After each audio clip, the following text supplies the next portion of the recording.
This podcast is part of the Deluxe Edition Network. To find other great shows on the network, head over to deluxeeditionnetwork.com. That's deluxeeditionnetwork.com. Bev's Video Kingdom is intended for a mature audience. Listener discretion is advised. Bev's Video Kingdom really is brought to you by... What the fuck? What's up, dude? One of my renters broke the toilet again. That dude takes giant shits. Now I know what I'm doing tomorrow. Why don't you hire a property management company or something to take care of that stuff? Because they suck, and they take 10%. You know, our dude Hank owns and manages Heritage Realty Partners. I think he said he only charges 5%, and he visits each property at least once a month. That's right. He's always posting beers from the road. You have his number? Actually, I do. His personal number is 805-451-5734. Perfect. Now he can deal with my renter's big shits. Heritage Realty Partners. For all your property management and investment needs.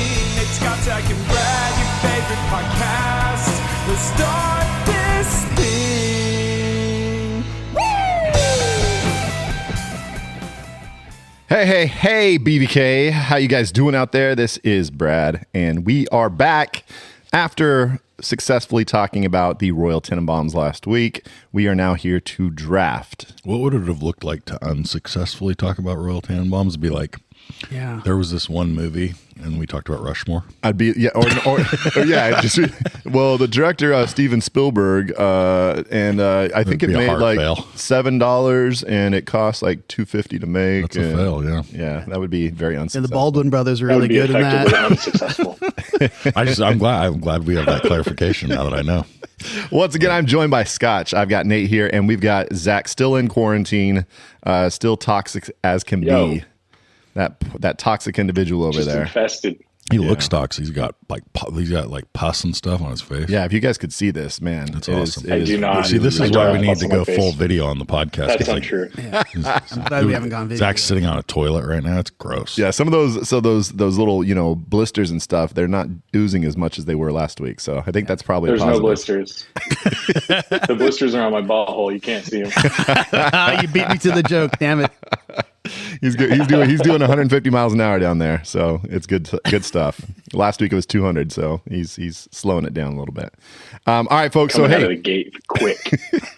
We are here to talk about a draft, and that draft category today is the most memorable needle drops in cinema. And this is, I've talked to a few people about this category, and they're like, well, what constitutes a needle drop? And so I think we kind of need to just right off the bat kind of discuss this. So right. The first thing that we had in our group text was it has to be an original song that was made before the movie, not made for the movie. A pre-existing piece of music. That's a definition I saw online that really helped me understand like what it meant. And there you go. And I think it's like, oh, they're playing that song at this moment, and it matches up in just a way that kind of makes the scene magical. I think that's what we're looking for, and it can't be like a score. It can't be necessarily. I mean, I guess it could be a score if it was something that was used in a previous movie. So that was going to be a question. Yeah. So if it was used in a movie made for a movie before, but used for another movie, does it count for the? I think so. Yeah. I think so. I think it's got to be. What do you think, Zach?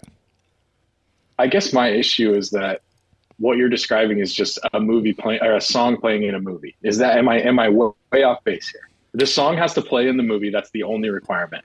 But it couldn't have been made for the movie. So like that thing you do. Right. Like Elliott Smith. Yeah. Elliott Smith, Needle in the Hay. Like that's a needle drop moment from Royal Tenenbaums. Yes, absolutely. Okay. So I guess when you say needle drop, like that implies kind of is it important when the moment that the song starts? Like, is that a critical part of what we're thinking about? Well, I think it can happen at any point in the movie. It could end the movie. It could start the movie. But I guess when I think of a needle drop, I'm like, it's partly part of the value of it is the impact of it like hitting at a particular moment. Yes. Yeah. I think that makes it much more memorable when it like that song hits like at a right moment and it's like, oh, Yeah. and it's like now it's adding to this scene in some important way. And I think that's the point of the draft, and what we're trying to do is find, because you could pick any song that from ends a any movie or start Sure. whatever. Yeah. But what are the other factors that A, you think are important, and then B, what our judge might think are important? And that's where it gets tricky, because I'm sitting there, I got so many that I can think of. There's a lot. Here's a secondary issue, and this is one I was discussing with my wife. Is the idea if the actors interact with the song, whether they're like lip singing or dancing around to it, does that take away from a needle drop? Like, should the music just be absolutely separate from the actors are not involved in the song? I'll take it a step further. Like, if there's dialogue at all while the song's playing, does that take away from it?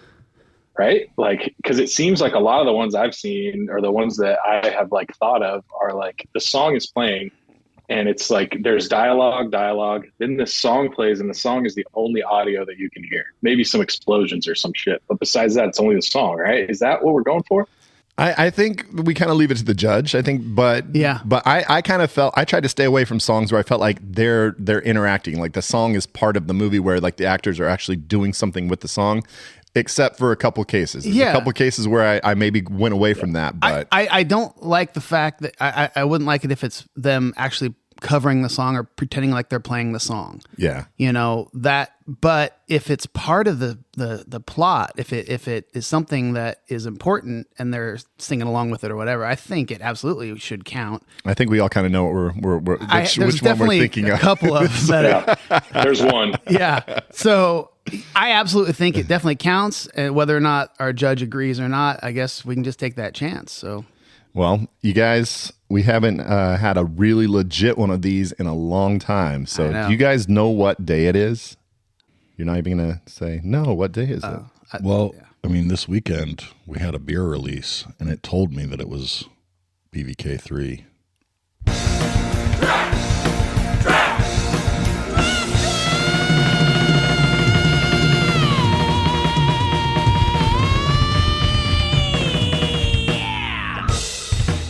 God, look at Nate, our marketing genius, just tying in the brand new release of the BVK 3 Draft Day IPA. Hazy IPA is available right now at Last Call Brewing in cans and on draft, unless we drank all of it last weekend, which maybe we did. I tried.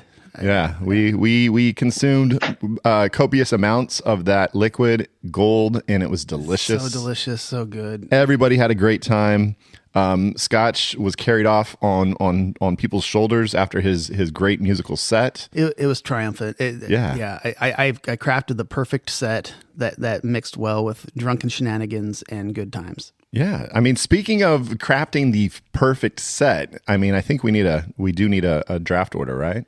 Oh, look at the segues that are just fucking flying. God, we are on point in 2024, y'all. So, so speaking of a draft. I thought you were going to talk about me crafting the perfect set when I go take a shit right now. I thought that's what you were talking about, but you weren't. Okay, got it. Oh, that's more like a shotgun set. You kind of just let it just fly out and see what happens. All right. So speaking of perfect set, we all got hired as wedding DJs. And people had heard that we've got some interest in music, and some of us are really musically talented, and some of us like music, and some of us are just people. And we go ahead and got hired for a few different weddings, and we hung out. We waited for the ceremony to be over, and then we took over to try to make the reception something special. So give me 1 second. I got to quickly hit this draft order. Just see where we go. Beep, beep, beep, beep. All right, there we go. Huh. All right. So, yeah, I'm not exactly excited with this. All right. So, and then you know what? We kind of talked about how the results went, and this kind of led to our draft order. So, the person who definitely did the worst, fourth place out of our. So, like, nobody liked their songs. Here's what you did, seventh Scotch. grade dance or something. Scotch, this is what you did. This is what I did. You played Weird Al's "Fat" as the bride and groom's parents got up to get their food during dinner, and it wasn't as clever as you thought it was going to be. Well, they are. and you got beat up by the groomsmen. And you know what? They robbed you of the $24 that was in your wallet. So it was not a great event there. So you were last. You were fourth. I think the most insulting part is I only have $24 in my wallet. That's what you got. All right. And then the third best of us was Zach. You know what? You would only play the Cupid Shuffle and the Cha-Cha Slide over and over, just back to back. And the guests, they rioted, and you didn't get paid, and it was not the most successful wedding DJ of all time. So that was pretty sad. This checks out. In second, I actually did okay. I played a decent mix, but when I threw in the chicken dance as the father-daughter dance, I kind of lost all credibility, and they cut my pay in half, so it was not optimal there. Because she had a long neck, Yeah. kind of like a chicken. Yeah, and she was dressed like a chicken, so I thought it was appropriate. I was like, that's kind of a very feathery wedding dress. And Nate, you were actually the top notch, man. You played a perfect mix of songs, and for the bridesmaids, 2 groomsmen, and the bride's mom, they all tried to hook up with you that evening, and you were paid double, and 23 random hookups occurred because of your skills on the turntables. Did I tell you that I was asked to be a DJ at a wedding recently? Obviously. No, I mean, I really was. Really was? All right. I was like, one of Courtney's friends was like, you know, her sister is getting married in California, and they're like, we don't have a DJ. Do you think Nate would do it?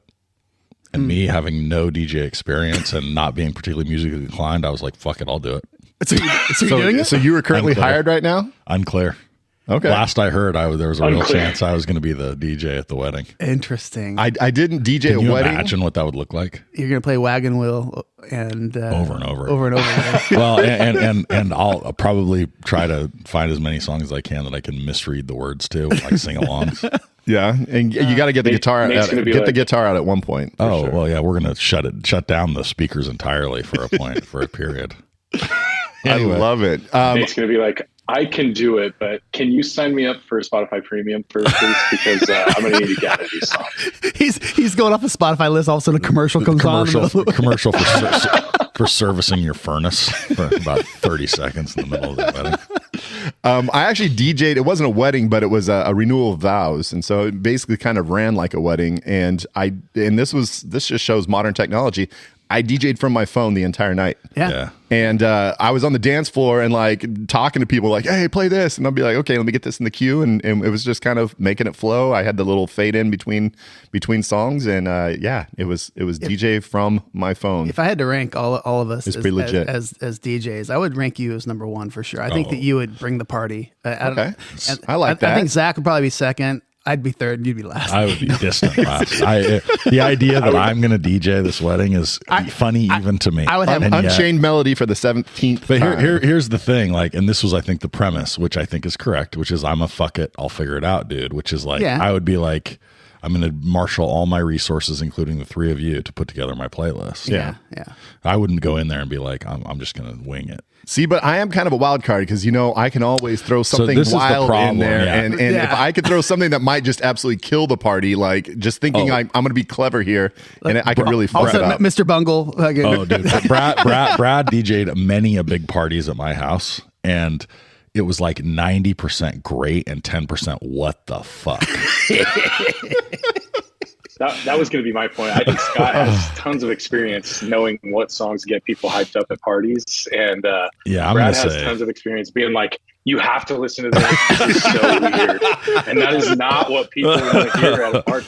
Yeah. I think my love of monster ballads and hair metal might kind of skew my results a little bit, but you're right. I have been in a wedding band for most of my life, so I kind of know exactly. how to make a party. And you could actually be like, I'm going to pick up the guitar for a minute. Whereas I would be like, okay, wagon wheel for the 3rd time. All right. So our order, we've got Nate and then myself and then Zach and then Scotch. Scotch and I were talking earlier. I was like, dude, I think I really want the 4th pick in this draft. And he's like, me too. And here he is. He's got 4th. So now I'm gonna fuck it up. holy shit. And before we get going on this draft, I do want to say that BVK is part of the Deluxe Edition Network. The Deluxe Edition Network is a network of podcasts who all have, oh, Jesus, that was weird. I just got a Facebook invite friend request from somebody who's dead. So that's awesome, Facebook. Thanks. Wow. That's shit. intense. Just showed up on my phone. I was looking. I was like, oh, okay. I wonder if that's a fake account. It might be. I'm sorry. So yeah, we're part of the Deluxe Edition Network, and that's a network of podcasts with all sorts of topics. And we are the podcast of the year for the Deluxe Edition Network, as well as Scotch. What else are we? We are the podcast of the month for January. Yay! Woo! Yeah, it was exciting. Yeah. And along with our friends over at Barrel Age Flicks, those guys are a lot of fun. They talk about movies. They do a lot of drinking. They have a wheel of punishment when they screw things up. Then they have to spin the wheel and drink horrible things. So it's a lot of fun. So go check them out, Barrel Age Flicks. And sometimes they just puke whether they're being punished or not. that's what I've heard. That's what Hank was saying. Good times. All right. So, most memorable needle drops. We're looking for those movies where the music and what's going on, the visuals just hits you. It hits right in your feels, and you're like, damn, this is just a perfect match of audio and visual. So that's what we're going for. And I'm saying I have a number one, and I'm wondering did you guys feel like you have a one of one? I absolutely do not. And I would even say further, I think of all the categories that we've ever done, this is the one that is the most subjective. Like Right. they're all subjective, but this one I'm like, in some ways it's the universe of movies, right? Every movie has Right. a song, and almost every movie that's any good has a song in it that we like. The combination of scene and song is so important that it's just like, I feel like you could, I mean, there's obviously some that are more well known and others and memorable, but I really think this is a tough one. So I really went with the movies I liked and songs I liked. I think we easily could have gone like 8 rounds and all had Still. banger teams. Yeah, I agree. Okay, so I'm going to pick one here that's going to, I think, be no one's top, and probably not even maybe on their top 5. That's what you're going with? Yeah. I can't wait to hear it. I'm taking Tiny Dancer from Almost Famous. Absolutely on my list. Okay. I mean, I just, I love the movie so much. And for me, among other things, and sort of working backwards, I think Tiny Dancer had a revival because of the movie, right? And because it's such a prominent. Now this sort of gets to this, like, it's they're singing the part, right? But then the song itself comes in, Right. and so it's. Well, it's a very pivotal part of the movie. The band's having a lot of strife going on, and the music itself kind of music brings them back together in a way that's very fitting for the movie, but feels sort of believable that like they have this moment where they remember, right, like why they're together. Yeah, it's all about the music. Yeah, so I just gave myself goosebumps.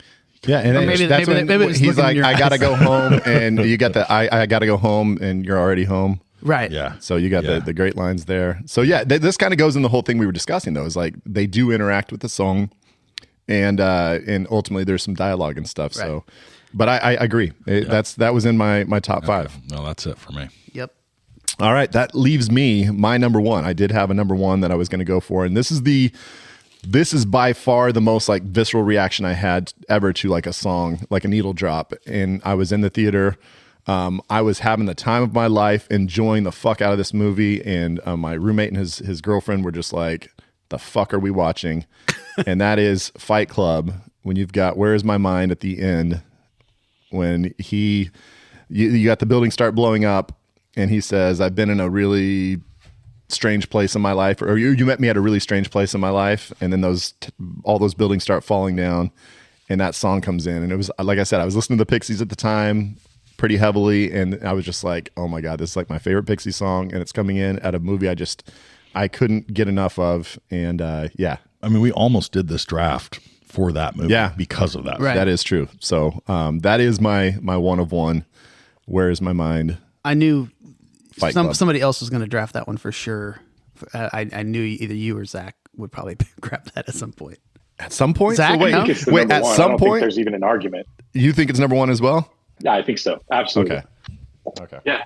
It's just it's one of those things that it didn't hit me as hard as it did you guys. Again, I'm not a huge fan of that movie, and so there's so many in the past that were important to me that's just not up there for me. And I knew it was up there for sure, but I just knew you guys would grab it. All right. Zach, you are on the clock. Our non-existent It's clock. tough. I was really hoping that was going to get to me, but it did not. And I didn't think it would.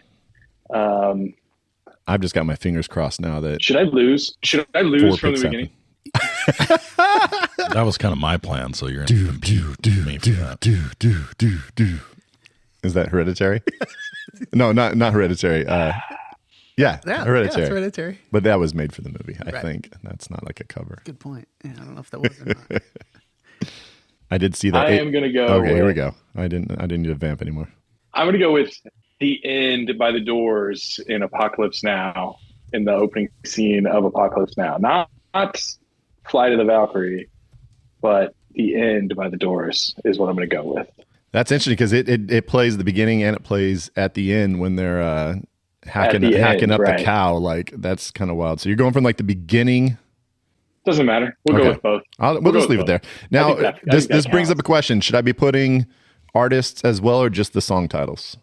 So far, I put Tiny Dancer, Almost Famous. I put Where's My Mind, Fight Club. I put The End, Apocalypse Now. I think the judge can figure out the artist if it's I think movie, song title, and I've got song title movie. He's going to need artists by the 4th round, guys. We'll see.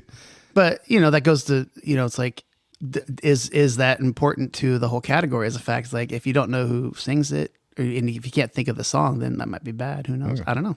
So. All right, Mr. Rapperito, who's so excited. He gets both of his probably top choices. I don't think any of these have been his top choice yet. So they actually have not. So here we go. I don't think I've second guessed myself more than this draft.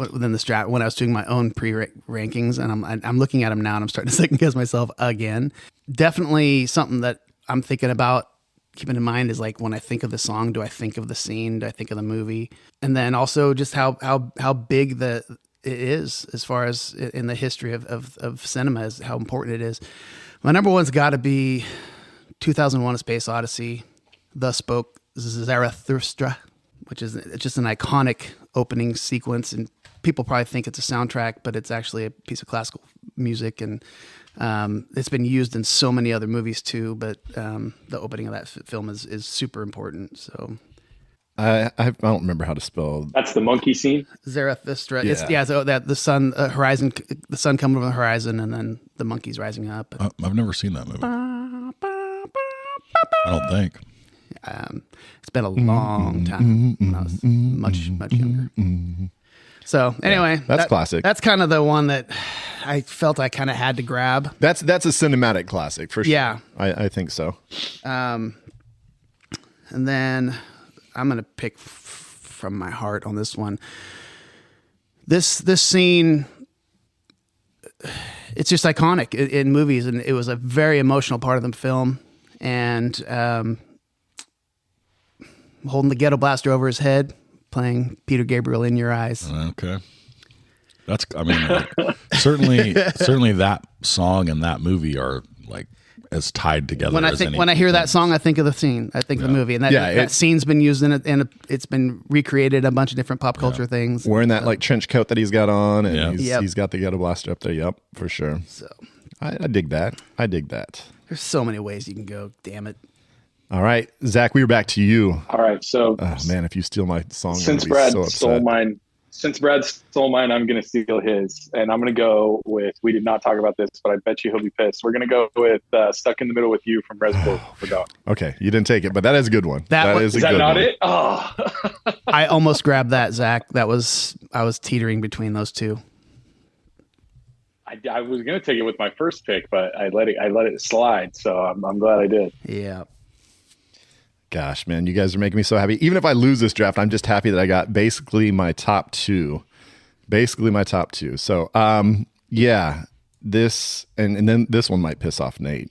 And I was telling earlier, I said that last night I was just kind of going back over my list and thought of one. I was like, holy fuck, how have I not thought of that yet? Like, holy shit, like I would have been so upset if I didn't think of this one and then somebody would have drafted it. I would have just like lost my mind. There's a scene in a movie that really can just about bring me to tears almost every time. And it's, because of BVK, I actually got to watch this movie and I was just like, holy shit, of the people here, I'm the biggest MMA fan and I still had never watched the movie.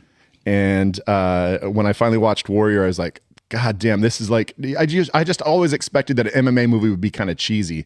And Warrior is not cheesy at all. And this song, I mean, well, you should announce the song. Okay, it's About Today by The National.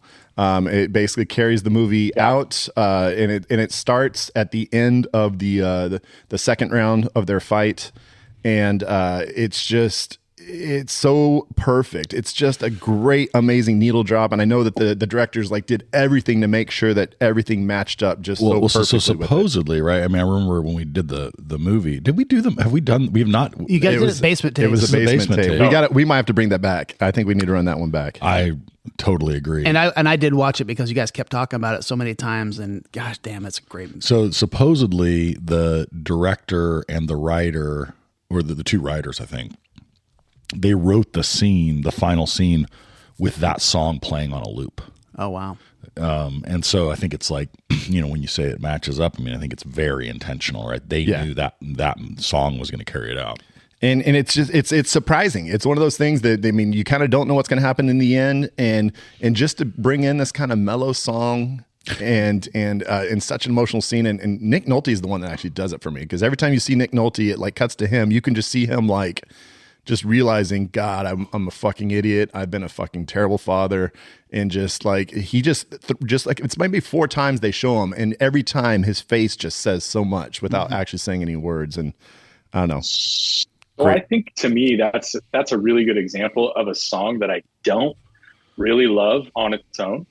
I think it's a little bit repetitive, and it's okay. I like The National. I don't think that's their best song by any means. Right. But in that scene and with that stuff going on in the background, the visuals just make it hit so hard. Well, and it's one that if I hear it now, it's just I see the scene in my head. I mean, I cannot hear that song without the scene living with it. So, and I think it's one of those times that if I watch that scene, if you turn that music off and I watch that scene, I don't think it gets much emotion out of me. Right. But the combination just does. Exactly my 100% point. Yeah. agree. Yeah. So kind of like the end of Rudy. Like if that music wasn't playing on Rudy, like would it be really that? Yeah. No, that's true. Yeah. That's true. Okay. Nate, did I steal that? Was that on your list or? No, it wasn't actually. Oh wow. My biggest thing is, so I've only seen the movie one time, and I did watch it fairly recently, and I don't know the song. I don't even know. I can't even picture it right now at all. But I've only watched it once, so that would be my only. So I downloaded the song and listened to it fairly often. If the judge hasn't seen it or doesn't know it, then it could hurt you. But I'm very. I hope we tell our judge definitely YouTube it. Yeah. Because most of these should be the assist, scenes should be on YouTube since they're pretty famous scenes. I'm thinking he's probably seen that though. Yeah, he sees a lot of movies. Yeah. Okay, so I'm going to do 2 here that I'm going to kind of continue the theme, which is that the characters interact with the song directly. Mm-hmm. The first one is Wayne's World, Bohemian Rhapsody. And this one, like, in fairness, I was young enough that like Queen, I knew Queen, but I don't know that I knew this song before the movie. And so for me, like, this was, Bohemian Rhapsody was Wayne's World, and Wayne's World is Bohemian Rhapsody. I mean, it was just so overwhelming. Absolutely iconic, for sure. You can picture them in the car, doing, singing along. And so anyway, that's, for me, an easy one. So that's 2 sing-alongs. That's funny. And the third sing-along, Free Fallin', Jerry Maguire. I had that. It was on my list. Which I again, like it's such a, I also would make the case that one also has kind of a like, he's letting go a little bit in the car. He's sort of, it's like continues this like, kind of like feeling again more free, right? All of a sudden, and not, shackled by what he was doing before. So I also just love the song. I love Tom Petty. And so that's an easy one for me. Yeah, and he switches between a few different songs first, and he's trying to find the one that gives him the right vibe, and then finally that comes on, and that's the one he like just lets loose with. Yeah. So I do kind of dig that. It has that funny little end to it as he's driving off. It's like, I'm free. Yeah. As he's singing along. And he's pretty bad at singing. He's not great. Which is sort of like makes it in some ways for me better and funnier. Well, that makes it real because like most people who sing along in the car probably aren't great. Yeah. Holy shit. Now I'm getting to the point where I can go with classics of cinema, but I don't want to do that. I want to do ones that I actually like had a reaction to. And there's a few that are going to get left behind that really, really make me sad. I don't know. We might have an hour and a half long also rants because this is pretty crazy. Yeah. There's so many guys. All right. So my next I'm going to go with, and I feel like I'm stealing from Nate again. I'm going to take both sides now. Joni Mitchell, Love Actually.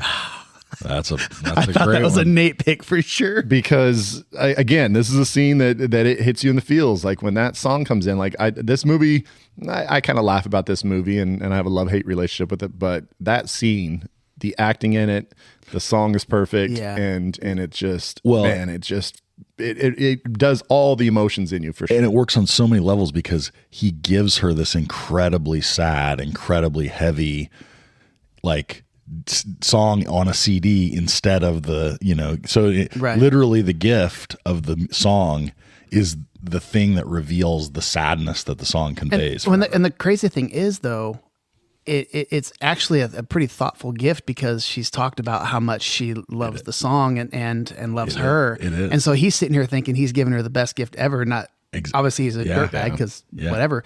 But the best part to me is when she realizes she has to go put on her face and just fake it Yeah. to kids and Yeah. oh gosh, she does Zach, such a great job. Zach, I remember you mentioning like when she like adjusts the bed, like that's the part where it's like she's trying to get herself back into. It was Cliff. It Oh. was Cliff that said that actually. Oh look! Oh, wow. shit! Look at that pandering! Look at that goddamn we got a pandering! Son of a in our bitch. midst. Oh shit! I Yeah. forgot. We haven't announced the judge yet, but that's foreshadowing of some. I One of didn't- his I- favorite, one of Cliff's favorite scenes. Right after I took that, I was trying to think. I was like, "Was Cliff on? He was on Love Actually." So it actually worked out, and I swear I didn't think about look it. at you. Whatever. Yeah. Cheating cheater. Gentlemen, bitch. you have to take me at my honesty. Whatever that means. That's a it my nonsense pick? statement. Zach, you're up. Zach, what do we got? I'm so ready. Okay.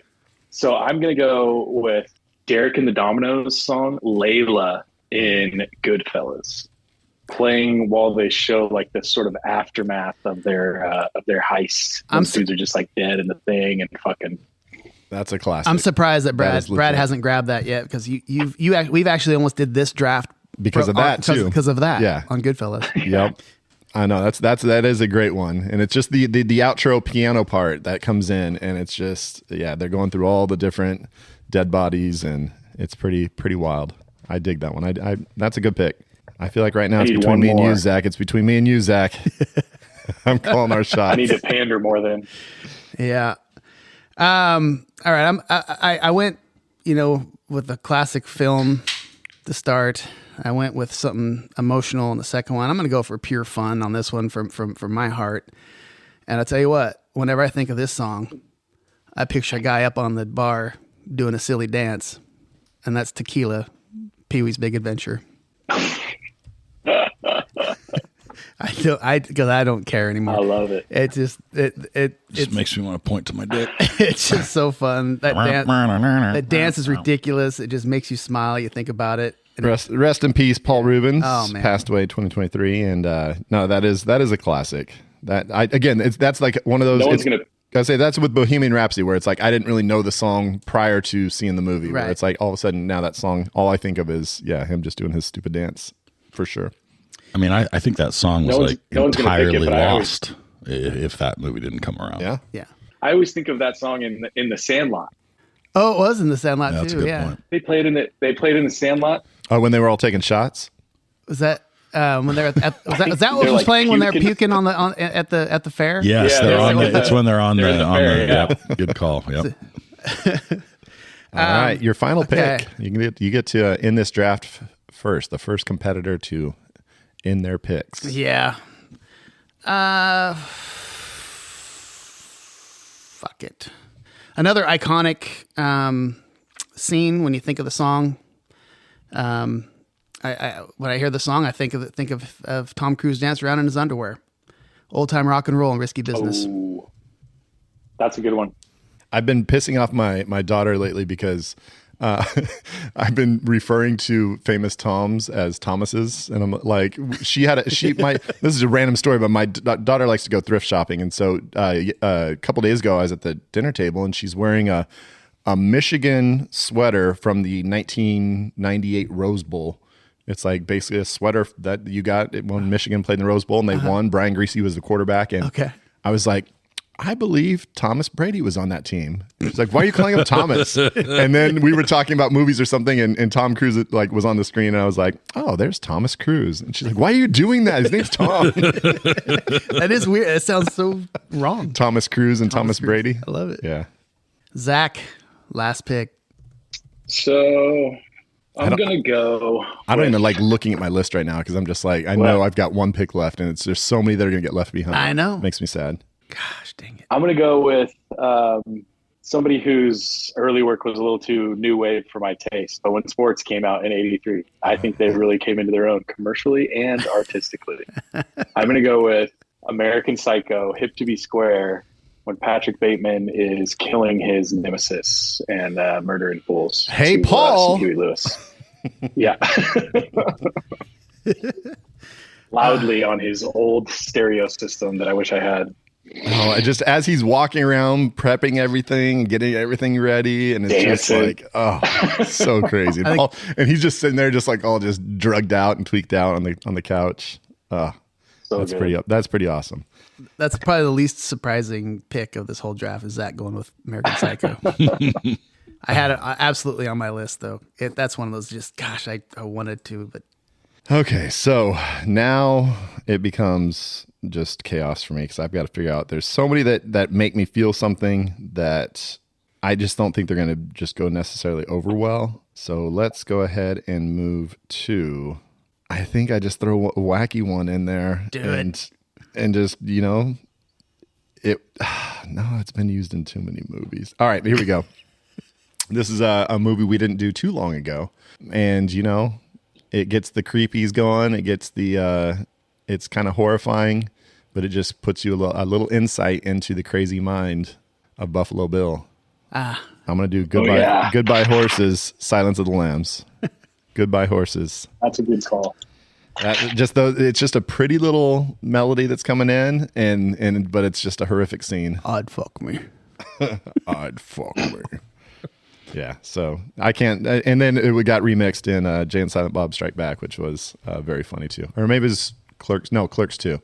Clerks 2 it got brought back.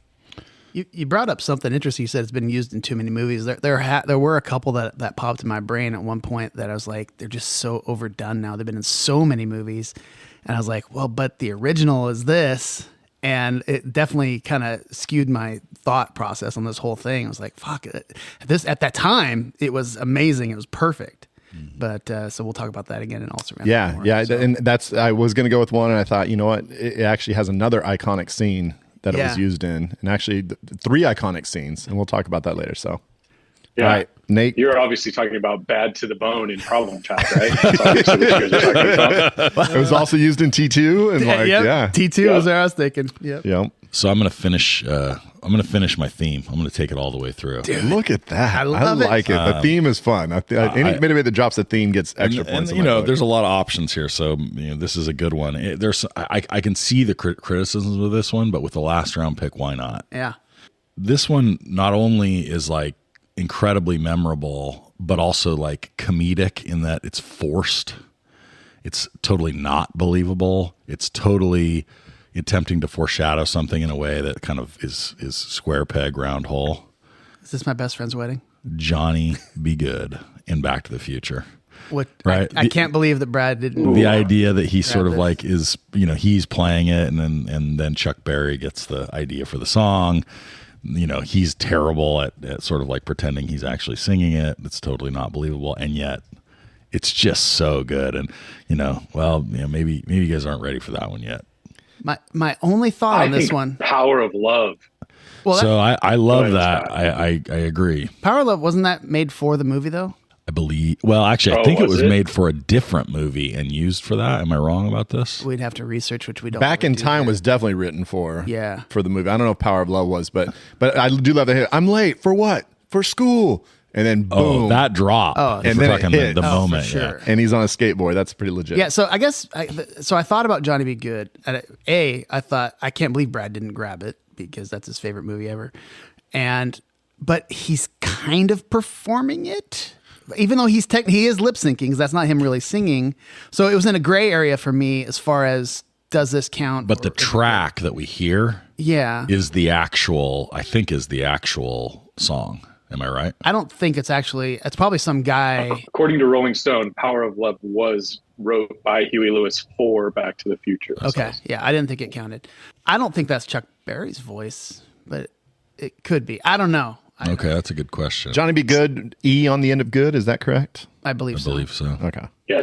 Anyway. It's definitely not Michael J. Fox. That's a fact. So that would be my only thing. I'm not saying it doesn't count. Again, there are problems with this pick, but I was like, you know what? If I'm going to stick with the performance, there are some other ones I like, but that's the one.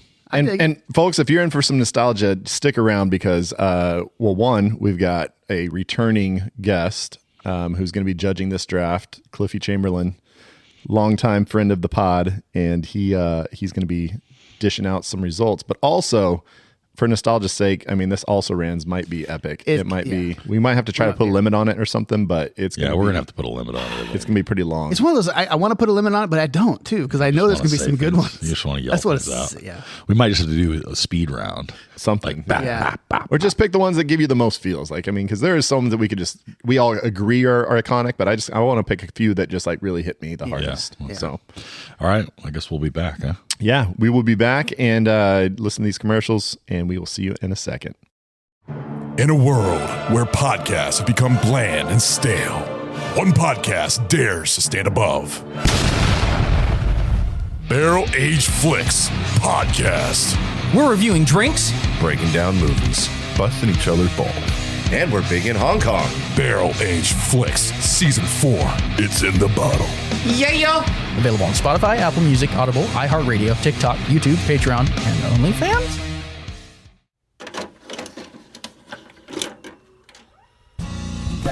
Metrics, YouTube assist.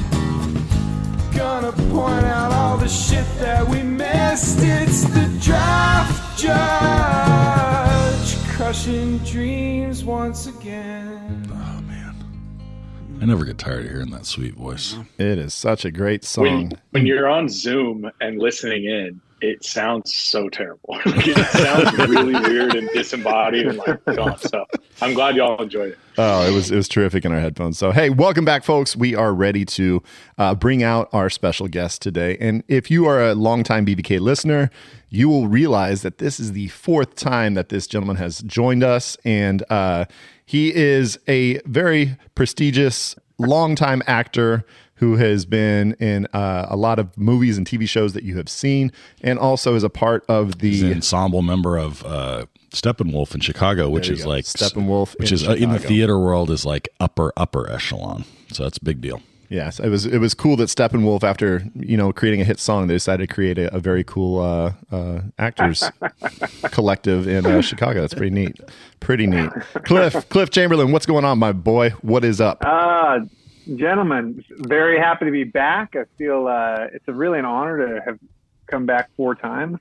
That's a bigger honor than Steppenwolf by far, I think. Oh yeah, four-time guest. That should go up above for sure, right above Steppenwolf. It's one of my special skills on my resume. 4-time podcast guest on the BVK. Yes, sir. No, I'm good. It's freezing cold here in Chicago, out in the Midwest. It's funny. I still say Chicago sometimes when I just am talking about where I live, even though I haven't lived in Chicago proper for fucking 7 years. A lot of snow out here, so it's. I was thinking like it's noon right now, and I was like, do I have a beer while I'm talking to you guys now? Noon on a Friday, and I thought about it, and I went with coffee instead. I hope that's okay. Yeah, we were just discussing the fact that we've all got our Coke Zeros and Diet Pepsis out. Yeah. A little too early for us out here at 10 in the morning. Yeah. So before we jump into the judging. Relatively recently, we were coming off the actors' strike, and I was curious to get your take on, like both like your sort of take on the disagreement and the like outcome. How does this change things for working actors, but also the experience of going through the strike and like what that was like, and how that really changes things for your day to day, your income, all the things. Yeah, I think just in terms of what we were striking over, and so much of it is based on the Wild West of what the industry has become, just in terms of the way that streaming platforms have sort of taken over. In terms of most of the output of shows, is a lot of it's on streaming platforms, and which is really great and always has been great. I mean, those are the shows that I enjoy watching. I've certainly enjoyed working on projects on some of those platforms. It's just, for a time there, it just opened up possibilities for work, which was really awesome. And then you get to that point where you sort of realize that there's, a lot of money being made in certain places, which, hey, great, way to go. And also there's no infrastructure that has been built yet, because it's been moving so fast for how actors can be paid for the work they've done. It's called, they're called, it's the residuals. And the standard residual market for network shows, ABC, CBS, Fox, and NBC, like that honestly is how I make my living, right? So in terms of what you're asking financially, like my sort of base salary on the year is really based on residuals. The money that I make for shows that I've done kind of is always sort of humming in the background, like a passive income that I can sort of rely on to get by. And that's a lot of working actors have, built their careers on that. So that's all fine when network shows are, a lot of network shows are out there like there used to be. Only a short time ago, when I first started going to LA for pilot season in 2013, I was going out there for the network pilot season, right? The first pilot I booked, first TV show I booked was on NBC called State of Affairs. And, it's a big deal. A lot of us actors would go out there to LA to try to get one of those things. Now there's just so much less network shows. So the possibility to get one is so much smaller, which means the residual market for those shows is much less. And if there is no residuals, for streaming shows, it really just kind of squeezes the possibility to make a career out of it. So in terms so let's say you're on a network show and then that goes to a streaming platform, because lots of things, and you mentioned like the NBC, CBS, but what about stuff that originally was on one of the cable networks, and then so there's nothing. Even stuff that was originally like, if you go back, for example, like The Shield was on FX before it was ever on a streaming platform. Right. There was there would have been no residual from that.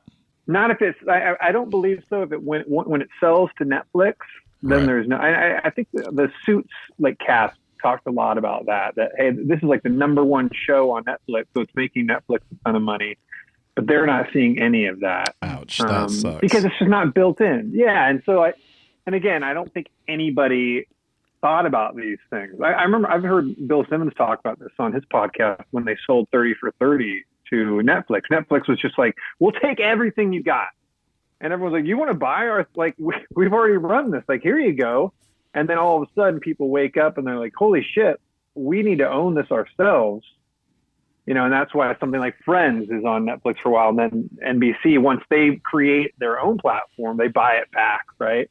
So yeah. So any of, some of the shows I've done on the streaming platforms that were originally on those platforms, I've gotten residuals from. And so, so does the new contract structure, does it settle this issue so that actors are able to get the equivalent of residuals from shows that are streaming? I think it certainly certainly helps. I mean, it's certainly a steps in the right direction.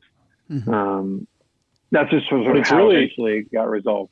It's the same thing as streaming rights for music, right? Spotify and Apple Music and all that, and getting paid for that intellectual property. Yeah, exactly. So and I wouldn't really equate it to, what was the one that was, what was the first one? I'm blanking on the name of the first one. Napster. Yeah. Yeah. So it's not really like that, but there was a time when there was just zero financial, payments toward any of the artists, right? Even if now on Spotify or Apple Music, it's a fraction of what they should be getting. Napster was like, we're giving it to you for free no matter what. People were downloading movies and stuff like crazy too. Unfortunately, I know all too well about Napster. Oh yeah, you would know. My band, we were signed in 2000, and that was the height of Napster. And Right, we found out that our single that was released, which was added to all these radio stations across the nation, was downloaded over 200,000 times on Napster for free. Wow. And Jeez. then our record didn't sell because everybody was just getting the music for free.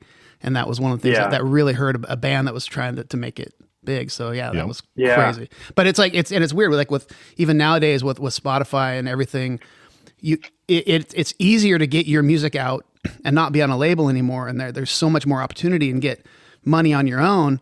But then at the same time, the residuals are so tiny. Unless you have a billion listens, you're still making nothing. They're still working on it. And I know the music's gotten a little better, but it's still, you get nothing. Well, and you guys don't even have a union. Like, I mean, right. that's the thing with Cliff is like, I mean, that union is realizing, hey, we can all band together and say, we're not going to work. And nobody's going to make money unless you guys fix our contract versus bands don't really have any recourse. Musicians have the ability to go on tour, play live shows, and sell merch that like Cliff probably doesn't have any merch. I don't think so. Anyways, if he does, I was just gonna say, if you have merch and I don't have any, I'm pissed. If you do a one-man show here in Modesto, we'll check it out, man, for sure.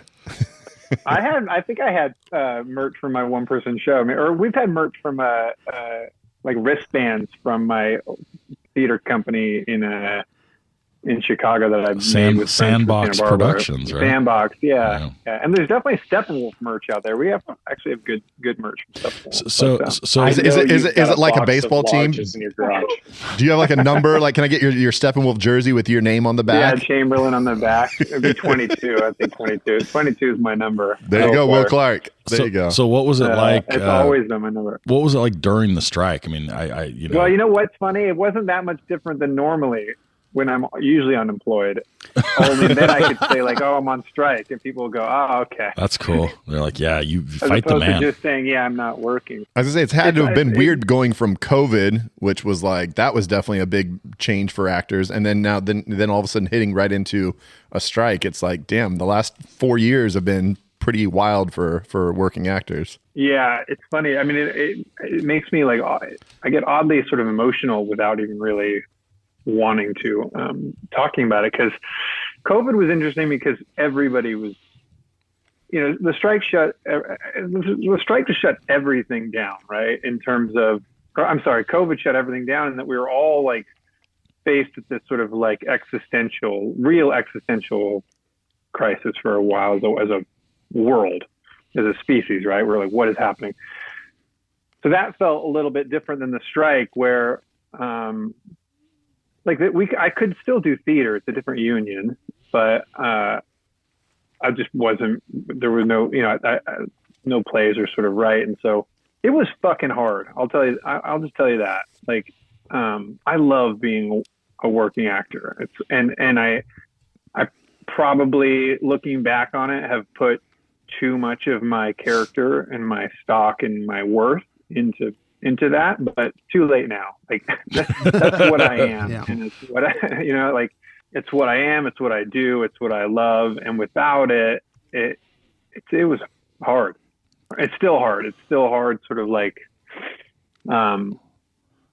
just sort of coming out of it. And that, it's a little bit of a wake up call again in terms of like, where I put my own worth. I'm very happy to not be on strike. I'll tell you that much. I'm happy that we asked for the things we needed, and that we've came to like a good resolution and are moving forward. But man, it was fucking hard. And you didn't seriously consider putting on like a Mr. Potato Head mask and just, scabbing it for, just get a little of that dopamine, you know what I mean? Just get a little of that juice. Gosh. No, God. I mean, like that when, like, knowing I could do some theater was nice. I mean, knowing that I could go to Steppenwolf and do, even just having that little outlet. And I'm trying to even think there's times when I tried writing a little bit on my own just at home, or I coached softball. I mean, those are things I'll look back. I coached my girls' softball team, and like, I could never do that when I'm working, because there's always a chance that I'd be like, hey, I'm the manager of this team, and sorry, I got to go to Texas for 3 weeks. Good luck, y'all. Like, that would not feel good. But man, I really missed going to Texas for 3 weeks, or there's a possibility. Like, I just, it's, and also too, like, I think I made this joke before too, like living here where I live now, which has been like, small-ish town in Indiana. If people see me around, I think one guy made this joke to me. He's like, so if I see you here, you're not working, right? Basically, it's like, yes, essentially. Thanks, buddy. That's cool. Yeah. Cool observation. I could, yeah, but he's right. I mean, but there's always the chance, like when you're not on strike, like, yes, I am technically, I have to make an audition tape later today and I could be gone tomorrow. But when you're on strike, it's really like the sort of sense of hope or possibility, which I realize I've sort of staked a lot of my outlook on and career on, is the like, something's coming. And when that's taken away, it's like, oh shit, nothing's coming. What do I do? So aside from coaching softball, I'm trying my damnedest to just focus on my wife and my kids. And thank God for my wife. But sometimes there's work really matters to me. So that's my long answer to say fucking suck. and before I. Yeah. All right. So you're here. You're here to judge, and you famously judge by feel. So I can't wait because this is kind of a good draft for that. This is the most. It was an immediate feel, and I had an immediate winner. Okay. Oh wow! Immediately. Okay. And so how do we want to do this? All right. So, but you famously have a few times not issued a fourth, third, and second place. Does this time around, can you rank them? Can you go with a fourth, a third, a second, and a first, or are you basically winner and everybody else is losers? Well, like I'm thinking like it's like there's like a single out of this draft, right? There's going to be a single, and the rest of the record, it's like a one-hit wonder draft. Okay. So one team is like, I'm sort of like, I'm working on this metaphor as I go. But I think there's definitely a single team that is lifted up out of this. And then, or let's say there's like a lead singer. Okay. That's what I'm going to do. Okay. But this gets me into trouble too, because I don't want to rank the worth of a band. So the drummers are always last. Drummers are last place. Drummers are for sure. Yeah. I think drummers are like the heartbeat of the band, but maybe they should be first. That's what I think. I've never heard a judge pander to the drafter. Like, that's kind of wild. Yeah. So the drummer's first place, heartbeat, because Scott is saying that, so I'm going to say yeah. All right. So who's the fourth place? Like the bassist or something, like keyboards? Probably bass. Bass probably gets the shout, which they shouldn't. They're so important. Or like, no, actually, no. I'm going to go the lead singer. Is last. Is last. Yeah, because they always get all the praise. Yep. So fuck them. And they show up. They show up late. They need a little ego check. They're probably the best looking, so they, maybe, who knows. All right. So and I'm going to go. Yeah. So I'll go last to first. That's what we want to do. So we'll say okay. Who's going to be? We'll say who's your lead singer. I'll read through the team, and then you can go and give us your input, and we'll go from there. So lead singer. Who's your lead singer? This is the team that's getting fourth place. Yeah, team 4. Team 4 includes Zarathustra, however you say that, 2001 Space Odyssey, In Your Eyes from Say Anything, Tequila, Pee-wee's Big Adventure, and Old Time Rock and Roll, Risky Business. Oh, the drummer is the singer. Well, for once, you get to be the lead singer right up there in the front of everybody. It goes with my solo career now. So give us your sort of quick take on the different options here. Well, I don't know why. Like, I just have I hate tequila as a not necessarily as a liquor, but I don't like that song very much. Okay. And Pee-wee's Big Adventure was never one of my movies as a kid. It just like something about it just always sort of creeped me out. So I'm with again, if I'm going based on feel, I just instinctually am like, I just don't want anything to do with that one. Now, of course, In Your Eyes, phenomenal. Like in terms of, I looked at this too, like what are songs that I would want to listen to without the movie, right? Like I'm never dropping tequila into my Spotify playlist. Fair enough. That makes sense. Now, again, I'm like old time rock and roll is fantastic. I'm a huge Bob Seger fan. And then obviously Space Odyssey here in 2001 is, fantastic. But yeah, that's my lead singer. Okay. Yep. I went for the fun and the joke, and that hurt me this time. But oh well, I can't blame you on that. But you didn't. You didn't know that I was judging. I mean, the fun joke stuff like that. Yeah, I miss out on all that stuff because I'm lame like that. All right, so what Cliff's judging. He's all feely. All like. All right, so what instrument are we going to next? Who's going to be? We know drummer's going to be first. We're going to go lead guitarist. All right, lead guitarist for third place. Who is our lead guitarist for this draft? Yeah, I'm going to go team 3 for this one. Team 3 includes The End from Apocalypse Now, Stuck in the Middle with You, Reservoir Dogs, Layla, Goodfellas, and Hip to Be Square, American Psycho. Yeah, now this one clear. And that was Zach. That was Zach. Zach's our lead guitarist. All right, but so Zach has the unfortunate case of me having never seen Apocalypse Now. Ooh. Hand in the air. That's on me. That's on me. I haven't seen it either. Yeah, so that one's on me. And then the rest, like, just violence galore, which I'm very, I don't really have anything against. So, I didn't even think about that. Oh my Lord. And actually, actually, the whole thing is about people. Every movie is about death. That's on brand for Zach. That is on brand. Checks out. Somehow I missed that.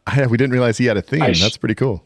Look, I said earlier, the other one I wanted to take that I didn't take was Luke Wilson trying to kill himself to Elliott Smith's "Needle in the Hay" and Tenenbaum. So I would have just rounded it right out, I think. Yeah. I mean, look, those ones are fantastic. Stuck in the Middle. That Reservoir Dogs is so good, and that song is such a great. Tarantino's got such a great way of putting two sort of opposing things together and then making something really awesome from it. Obviously Layla as well. So I've seen American Psycho. It's been a long time, but it's funny. Hip to Be Square is Huey Lewis, right? Yeah. Right. And Huey Lewis came to my mind in another one of these. We talked about on another team. Came on. Yeah. On another team. Came on. Yeah. Okay. So should I move on then to the? Oh yeah. We're ready. So we're going on to the bass player. This would be the second place team. The second place team, the bass player. Yeah. Team 1 is my bass. I got so close. Team 1 is Tiny Dancer from Almost Famous, Bohemian Rhapsody, Wayne's World, Free Fall and Jerry Maguire, and Johnny B. Good, Back to the Future. Hell yeah. Yeah, so fantastic songs. Tiny Dancers, of course, like a universal needle drop, right? I mean, it's sort of so universal that I actually kind of put some distance between myself and that. It was just so good. But like, I can't acknowledge how good it is. I was like, I get that. Yeah. Like, we should pick teams that are mostly good, but not all good. Dick. And then I've actually rewatched the Bohemian Rhapsody Wayne's World scene recently, and it's so funny and good. Yep. And that song, I mean, I think one of the things that is interesting about a needle drop in a movie is that just like, do you want to put the song into your Spotify playlist? Can you ever listen to the song and not think about the movie? And I think with that one specifically, like if that song comes on, I'm in that car doing like the whole. I'm basically like playing each of them. Yeah, your head in that car. Sure, yeah, but not even that. Just like I think there's some specific Mike Myers, like Dana Carvey guitar little moves that they do that I'll even bust out myself. Johnny B. Good. No, that one's incredible, but Huey Lewis comes up in that song as well, or in that movie as well. So and I actually think that pick would have been disqualified because it was written for the movie, and we're not allowed to pick things that were written for the movie. Yep. Oh, so if that changes the ranking, just go ahead and say it now. in our definition, we were trying to say that like basically, if it was written for the movie, then the needle drop, the classic needle drop, is going to be a song that you already know being used. Pre-existing material. Right. Yeah. Although I wouldn't have picked makes that sense. one. Probably. I mean, I love that one, but I didn't think of it as I probably should have. So did the fact that Nate had a theme factor into your decision at all? Because his theme is all sing-alongs. Yeah, all of them. The characters are interacting with the songs, which is kind of neat. Oh, the characters are doing the songs. Oh, Or right. at least they at some point they hear and start to sing the song. Right. So the song is in the world of the movie, not Correct. just Yeah. In every experience case, yeah. for the audience. Oh yeah, that. Yeah, that moves me up to the drummer. Okay, great. See it. It's nice seeing you. No, that means that makes you a bassist who also then like plays piano while the bass is still with them. Geddy Lee, man. Yeah, Maybe maybe So like a keyboard off to the side. It's a more impressive. Yeah, it is. It No, sure is. or actually, you're playing the upright bass. I'll tell you. Oh, there you go. Upright bass. I'll tell you what, we'll just Upright bass. take You're like, tie. We'll just say we tied for first, and we're both drummers. I do Double believe you said drummers. earlier that there was a far and away winner in this draft. Oh God, it's not even close, and it wasn't even in the first round. The first boy. one's one in the. All right, and not even. oh, yeah, in so- It's the first pandering round. third pick. Let's Let's go ahead. So team 2, the drummer of this band, the lead, the heart of this the band heartbeat. is Where Is My Mind from Fight Club, About Today from Warrior, Both Sides Now, Love Actually, and Goodbye Horses, Silence of the Lambs. Yeah, so this team has my favorite needle drop of all time, and that's About Today in Warrior. Oh, okay. Yes. Oh, Cliffy, I love you. I think it's probably. In fact, I use that. I've definitely multiple times. I've used that scene as prep when I'm on set for a hard scene of my own. Oh wow. So I'll just sit with it, and it gets me every time. Dude. So it's pretty uncanny and pretty strange actually how some of those things you think they would lose their impact or lose their power, and again I'm like using it specifically to get like into a mental place for a hard scene. It works every time. Because you want to get It's sad. You're trying to be sad. Yeah, or just like sad, vulnerable, like broken. I have a brother that he and I have all through our life have been up and down, and I just think it's so beautiful and perfect. And again, like it got me the first time I saw the movie. It gets me every time. It's an interesting song for such a violent moment because of how sweet and touching it is. Yeah. God, Cliff, it just kills me. Would you let your brother win the fight? Would you let him have it for the or would you be the one that knocks him out?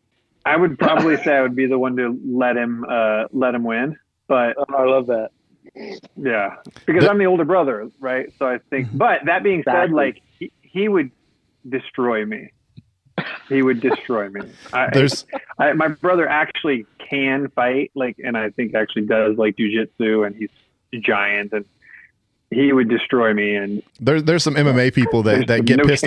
They get pissed about that movie because they're like, all Tommy had to do was just avoid him the entire round, and he was going to win on points because he won the first 2 rounds easily. So he should have just stayed away from him. This is so stupid. Why did he let himself get caught? And I'm like, God damn it, you're missing the whole point of the movie. I'm like, yeah. Tommy doesn't back away. Exactly. I'm like, you guys are so foolish. Come on now. Shut up, internet. I love that movie. I think it's such a hidden gem movie. Tom Hardy is just one of my favorite actors in the world. I actually did a play in Chicago 10 plus years ago where we were in the big theater at the Goodman Theater downtown, and he was in. Have I told you guys about this? And he was in the theater next to us. Philip Seymour Hoffman, rest in peace, was directing a play in the small theater in same campus, and they were in the small theater next door. And Tom Hardy was the lead of this play. They'd written this play for him, and this was before Inception. I think it was before Mad Max. Bronson had come out. Have you guys seen Bronson?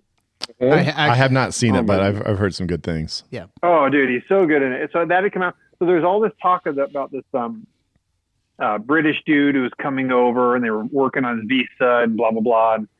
And I was like, what the fuck, man? Like, we're Chicago. Like, why do we have to have like a British actor who's coming over to Chicago? Like, and he showed up, and I remember seeing him in the hallway, and he just was like, he had this like long, stringy hair. He just looked like an absolute mess. And it was like, this guy is who everyone is like just clamoring over and to get here and like talking all this stuff about. I was like, whatever. And then I saw their show on opening night, and it was fucking greatest. Easily one of the top 5 performances I've ever seen. He played this like a hardcore alcoholic father coming out of, trying to get sober, like just intense. So good. So good. And then opening night party, my wife and I went to the party, and it is one of the first times that I can remember, or that I could remember and have since seen, the transformation from like a character actor on stage to a movie star at the party. Because he combed his hair, put his suit on, and it was like a complete transformation. Like the star power totally was oozing off of him. He was kind to us, proper, total gentleman to my wife, like kissed my wife on both cheeks. I prayed he would do the same to me. He did not. He shook my hand. He just looked so good. And I've just been like a huge fan ever since. And he would sometimes in the back hallways, because we shared like a backstage, he would like sort of like stop and we were playing whatever games between shows and stuff, with like playing like basketball games with a tennis ball and a garbage can, as you do like in the hallway, right? How far can you bounce it into the garbage can? And he would just kind of stand and watch and chat with us, and he was so nice. So like again, picking Warrior went right to my heart, the drummer heartbeat thing. So that's why like Tom Hardy, Warrior, About Today, the National. It's like, you got me. What's funny is he was like, that was the pick where he was like, I don't know if our judge will have seen it or not. Like, I don't know if he's a fan. I was hoping you would YouTube it if you have not. And this is apparently was the winner. That was the winner. And I got shit because the next pick, the Love Actually pick, they were like, oh, you did that because he was on for Love Actually. And he said that that's such a great scene. And I'm like, you know what? I actually didn't think about it as I was picking it, but then I started processing. I was like, oh yeah, he was on the Love Actually pod, and I think he digs this. So I was like, oh, that was a hell of a pick too. So I thought well, it's a double whammy. That scene is fantastic. I mean, like fixing that bedspread is an incredible scene too. So it's like those two back to back. Yeah. Where Is My Mind and Goodbye Horses, like great picks as well. I mean, you guys are great at what you do. All these songs are so good, but About Today is clear cut winner to my. I love the fact that you use that one to get you kind of ready for an emotional scene like that. Because I remember in high school when I was in Dames at Sea, I had the lead, or I was Dick the Sailor.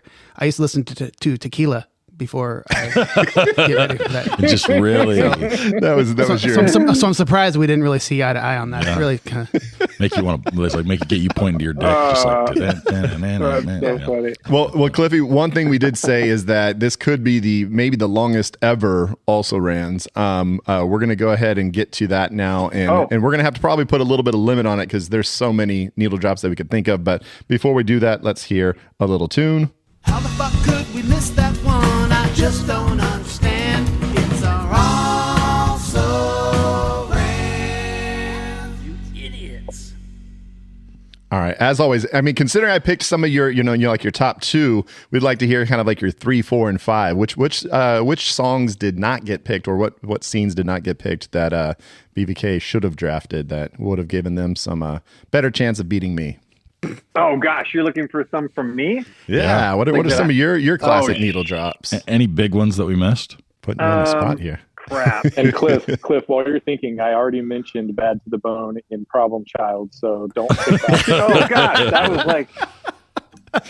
But yeah, we did talk about a few. There are a few songs that I considered like Bad to the Bone, where it's just like they're just so overdone and so used that it made it hard to pick. Like another great example of that was Easy Rider. Born to Be Wild. Born to Be Wild. Yeah. And so Born to Be Wild has been used in so many movies and TV shows that to me it's just so played out that it almost loses the luster of that original huge needle drop. But yeah. So gosh. So let me throw my 3. I'll give Cliff another minute because I have 3 that I want to say, and I'll leave it there. Okay. So I would say that these 3 are you said, Brad, that we should kind of go with like ones that are personal to us, and I don't think these are going to be on anyone's list. The Girl Next Door, which is one of my favorite movies, ends with Baba O'Reilly. And when the synth comes in at the end of that movie to start Baba O'Reilly, and then dun dun dun, for whatever reason, like that song, and that's a great song that is like transcendent, obviously way before this movie. There's another great needle drop in that movie too when they're doing it in the limo. That song that's playing during that love scene is fantastic. Is it who's the singer? Fade Into You? Is it Mazzy Star? No. Are you sure? Not. Yeah, I'm pretty sure. Is it not Mazzy Star? Can someone look this up? Okay. Well, I'll figure that out. I'm going to say that with Baba O'Reilly, though, that's funny because another one of my favorite, and actually I wasn't going to draft it, but Spike Lee's Summer of Sam, Richie, he's like the punk, and he's got spiky hair, and it's played by God damn it, what's his name? Adrian Brody, and he's like kind of air guitaring to it. Or I think he's actually got his guitar, and he's like basically playing along with it.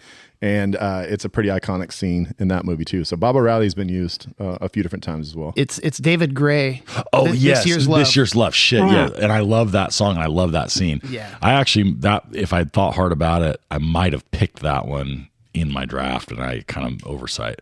The second one, and this our old co-host Nick would co-sign this with me heavily. Really obscure, Stranger Than Fiction, Whole Wide World. He plays the guitar and he plays it, and then it drops after he's sort of singing it. It's a very sweet moment, and like Nick and I both love that. And then I would say Slow Ride from Dazed and Confused. There's a bunch in that movie. Oh gosh, Dazed has a bunch. That's really. But that one for me. I kind of thought Sweet Emotion is the opening is for me is better than and I couldn't. I would have had to go back through it. Well, how about Hurricane when they're walking through the pool hall? Yeah, that's an iconic scene where it goes into the slow motion. To be honest, the fact that we didn't pick any from Dazed is pretty hard to believe. But it's like, which one do you grab? Boogie Nights is the same for me. There's a bunch in Boogie Nights that are pretty awesome. Yeah, sure. Anyway, those are mine. Yeah, I'm blanking because the only one instantly comes to my mind is disqualified because I'm guessing it was written for the movie, considering it's called The Never-Ending Story.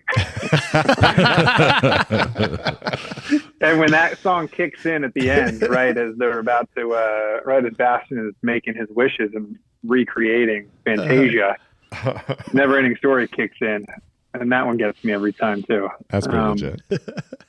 The other one, this is like, when someone asks this question and you're like, have I ever seen a movie ever? Apparently not, because I can't think of anything. That's what's happening to me right now. So I'm going to disqualify myself again and mention a TV show. Is that lame? That's pretty lame. No, go for it. There are no rules. My here. buddy, because I did a play with, and we just saw him the other day playing in concert. My buddy Noah, who sang "Simply the Best" on Schitt's Creek. Yes. Just cover it.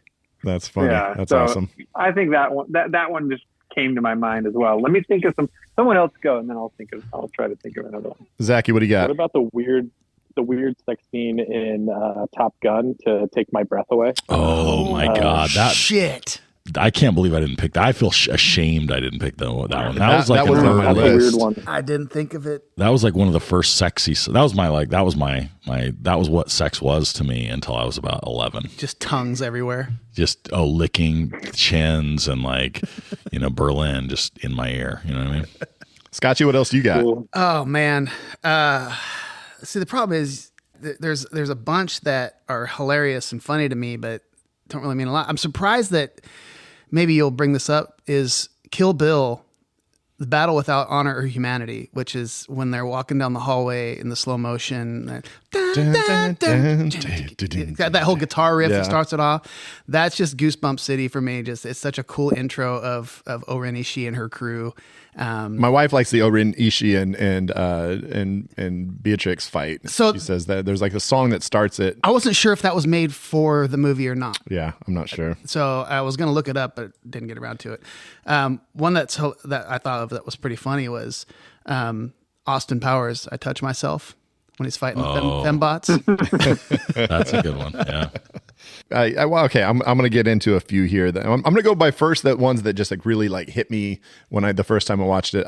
There's one, again, I saw this movie 3 times in the theater when it came out just because it was just wild and wacky and crazy. Face Off. I watched it the first time there's a scene at this guy's house, and it's just a big shootout between cops and the bad guys, and the kid puts on headphones. They're trying to so this little kid that's there, they don't want him to be paying attention to what's going on, and he's listening to Somewhere Over the Rainbow, and it's everything slow motion. It's John Woo stylized fighting. People are jumping with their guns sideways and flipping and stuff, and it's very peaceful with all this violence going on. I like whenever you kind of mix the violence with something kind of sweet or soft like that.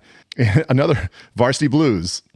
When they have, right after they come back from the strip club where they saw their teacher and they're all hungover and they're playing their game, and Thunderstruck comes in. Oh, yeah. And they're just getting the shit kicked out of them. They're all getting just tackled and flipped over and just destroyed. And Bud Kilmer throws the clipboard and stuff. That's a pretty iconic scene for me. I got to jump in because I was thinking of one earlier, and I was going to mention this no matter what because it's super iconic. I'm surprised it wasn't grabbed, but it's one of those because it's on all the lists. But I thought that I like it actually better in another movie, but it's The Sound of Silence in The Graduate, which is a classic, and that's where it's from. But I like it better when he falls into the swimming pool. In Old School. Is it Old School, yeah. Old School. And after he gets with the tranquilizer, and then that song comes in, he has the whole thing when he's on the beach with her and stuff. So I don't know. But I think that song needs to be at least mentioned. Well, we had talked about a few, Freebird has been used in 3 iconic scenes. You've got Ginny on the balcony, and then you've got the Devil's Rejects at the very end. The Devil's Rejects are going towards the cops at the checkpoint, and they've got their guns out, and it kind of ends there. And then you've got Kingsman. I don't know, Cliff, are you familiar with Kingsman? Because I almost put this on my list, where it's the church shootout with what's his name? The British dude from Love Actually. From Love Actually? Yeah. Colin Firth. Yeah, Colin Firth, and his shootout in the church and the super crazy Baptist church is just wild. It's one of the most intense action scenes I've ever seen it. And they played it to Freebird. But again, that was one of those things where it's Freebird's been used in many iconic scenes, so it kind of loses its luster a little bit. There's one I wanted to bring up, and it's an interesting stretching of the rules but it counts. But the Star Wars theme, not in Star Wars, but in Ferris Bueller's Day Off, when they take the car for a joyride, and all of a sudden it shows them taking that big old jump, and the looks on their faces as Star Wars is playing makes me smile and laugh, and I just love it. That was a good little needle drop because it's slow motion. It's got the big ship going over. It was exactly that same scene. Yeah. And also, oh yeah, from I mean, that's the whole bus scene is pretty classic, and they use it twice. It's when they reveal the Ferrari. Yeah. And then they also use it at the end with the bus, with when the principal's getting on the bus. Oh man, we could be here all day. Well, a couple more. Yeah. We didn't do anything, but Lebowski obviously is a great movie for needle drops. The just dropped in to see what condition my condition is in. Great call, yeah. When he's flying through and stuff, that's pretty classic. I'm surprised at the lack of Tarantino with how good he is with music. I mean, Miserlou, when it first hits that first time after the initial scene, but also can have you fuckers move. You never can tell the twisting scene.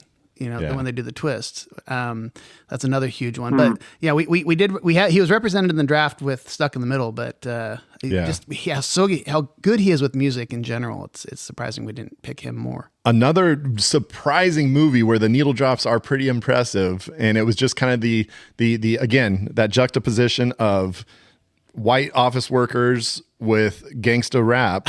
Damn, it feels good to be a gangster. Oh, that is a good one. Ghetto Boys in Office Space. That's pretty damn iconic. When he walks in, he starts taking the things off his little cubicle and knocking the walls down, and it's just so he's got everything he wants now, and it's just the perfect song for that movie. It's a classic. All right, let's go one more each. One more if you've got them. What about you, Cliffy? Have you thought any that you want to give us?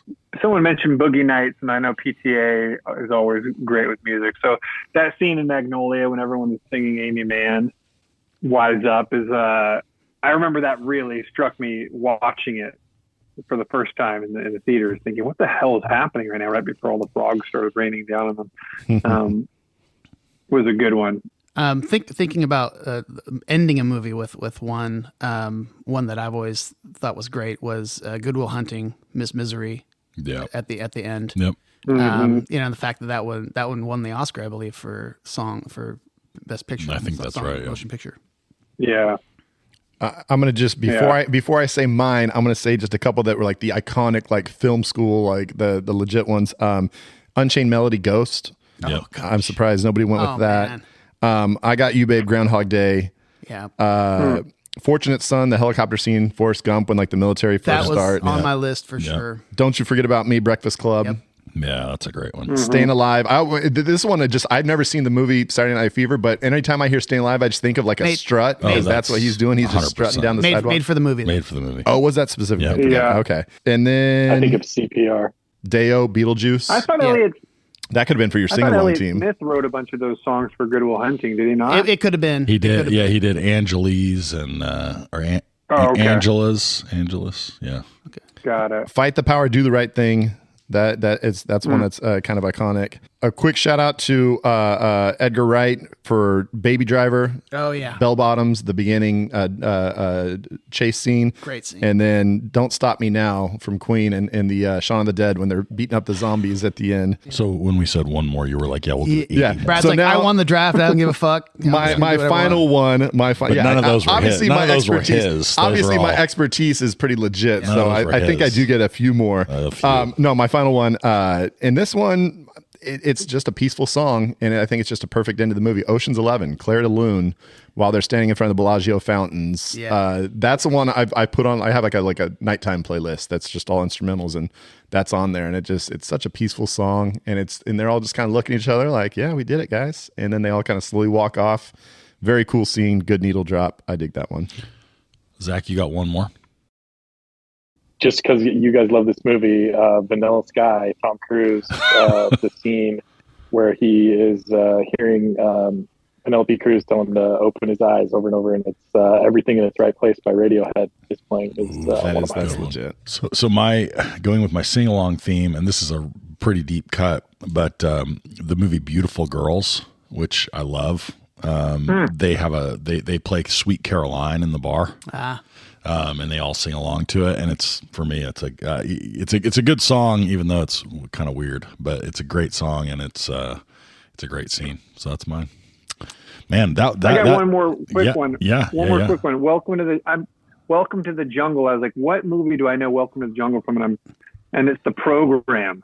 Oh, Right? Remember that movie? Oh yeah, the college football it's movie. like one of those football montages, and it starts rocking. It actually, Welcome to the Jungle. the first movie I remember that from Am I right? was a Dirty Harry movie.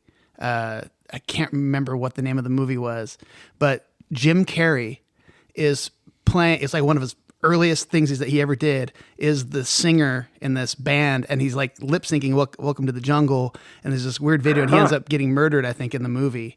And so it's Jim Carrey, super young. Like Google it, it's crazy. Like look up Jim Carrey in this Dirty Harry movie. That makes me think of Jim Carrey with his lisp in Cable Guy during the White Rabbit. I can't remember. He does White Rabbit. White Rabbit, right? Yeah. It's funny. We did stay away from montages though. Like Rocky, there's so many good montage songs from Rocky. Space Oddity and The Martian. Like there's some pretty good needle drops, but those are montages, and I kind of stayed away from montages. I was like, I think. Oh, gotcha. Yeah. The Deadpool is the name of that movie. I was just thinking. The Deadpool. The Deadpool. Man, that was a deep draft. We could have drafted a whole other set of teams that would have been killer. Yeah, as we said, I've been wanting to do this draft for a while, and basically because I knew I was going to win it, but also because this is actually a good, like, it kind of shows what BVK is. I mean, we all are definitely kind of musically inclined. We got a pretty good taste of music, and we've got some musicians here, and we also love movies, and we like when those two things come together. So, and I'll say, very BVK draft. Cliffy. So I have taken up guitar the last few years, and I'm pretty bad at it, and I try to sing too. But Cliff and I, as we've talked about before, we're college roommates, and my first inspiration, I bought my first acoustic guitar and learned my first 2 or 3 chords and Cliff taught me because he actually played and sang really well back in the day. And so, well, it was cool that Cliffy showed up at our beer release party, and he threw his underwear up at you when you were playing the guitar. Flashed me. It was amazing. That was pretty cool. Thanks, Cliffy. We were glad you were there on Friday, January 26th for draft day. Okay, is that it? We good? I think that's it. And if I'm not mistaken, we're letting old Scotchy Bear over here take the reins next week. Oh, we are. For just a little bit of wacky British comedy. The funny thing is, I threw that out to you guys and nobody responded, and so I wasn't sure if we were doing this or not. So I'm just very happy. This is a nice little surprise. I just made it happen. Good, because we are doing Monty Python and the Holy Grail, one of my all-time favorite movies. Fantastic. Which I think is going to be really good pod. So I'm so excited. I'm so excited. Shit! Let's make this happen. Okay. Little Monty Python action. That's we haven't done Brit comedy in a while. Yeah. So it's time to get with that. And Cliff, number 4, man. 4th time. We can't wait for number 5. We can't wait for number 5. And we're hoping that you make a nice swift recovery here from the strike and everything, and get back on your feet and start showing up in shows that we love to watch. Again, my kids, they loved watching Paper Girls, and they were like, can you ask them if it's coming out anymore? And I was like, I don't think it's coming back. And it's gotten, I think those girls are all probably a little bit too old for the roles now. So I think we're past that one. Yeah, I think it's past. No, it's a good time to be hopeful. And just with the year turning and the strike ending, like, it's also too, like, things really can suck and then they change on a dime, and, trying to sort of like shake it off and keep some hope. And so, like, I'll definitely let you guys know when something comes, because it's coming. So. Can't wait, man. Can't wait. Yeah. Awesome stuff. Appreciate you guys having me again. Oh man, we always love having you, buddy. Hey, stay out of that cold. And like I said, if you need to come out west and enjoy the weather, we're always down to have some drinks with you and have a good time. So I keep I'm talking to Nate. Whenever the last time I was in LA, the strike was, or not the strike, but the pandemic was just on the tail end. So I was still testing so much, but like, next time I'm in LA, I'm driving out here to do a live one. Awesome. Love it. Yeah. Great times. Thank you, Cliff. Thank you, BVK guys. We're here back in 2024, our first official draft, considering that last week's or 2 weeks ago speed draft does not count. Does not count. Just so you know. That's so you're false, hard pass. Actually, I'm strong. I have a 1-2. You have a first and a drafts. second. That's pretty legit. So. All right. Yeah. All right, boys. We'll see you next week for some Monty Python, and check us out on the socials. The YouTube channel is there, and you can watch the BVK logo as you listen to our voices. So we haven't quite figured out video yet. We're going to be doing some video stuff in the future, hopefully. And I think we actually put up some of the video from the beer release party, so you can see Cliffy throwing his underwear at Nate. Yeah. And Nate catching it in his teeth. It was pretty awesome while he was playing the guitar. It was very impressive. Tasty, so check out those videos on YouTube, and we will see you guys later. Bye-bye.